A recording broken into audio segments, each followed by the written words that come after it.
Hello mga ka-hypey! It's me, Angela. So ngayon, i-discuss natin kung ano ang pinagkaiba ng high track sa flat track. So, ang main difference ng high track sa flat track, ang high track ginagamit ito for outdoor use. Ang atong flat track naman natin ay ginagamit sa indoor use.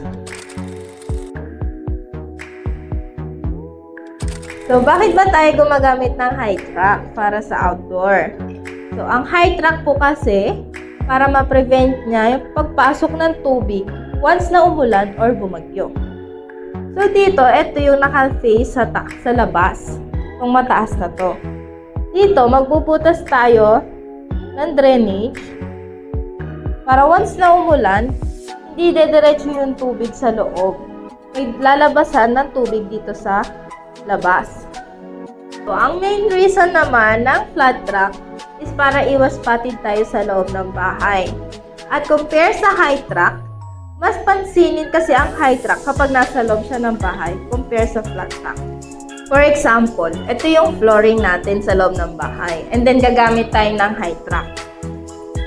Diba? Kitang-kita siya. At saka, kung may matanda tayo sa loob ng bahay at kung may bata tayo, maaari silang mapatid dito. Kasi masyado siyang mataas.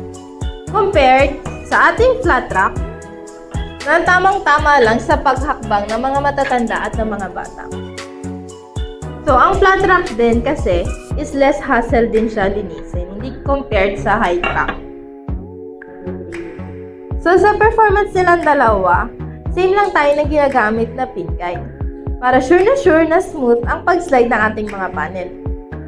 So guys, if you are interested and looking for a high-end windows and doors, you can message us at IP Glass and Aluminum Services. Or pwede rin kayo magpunta sa showroom namin located at Unitop Mall, Paliparan 1, Dasmariñas, Cavite.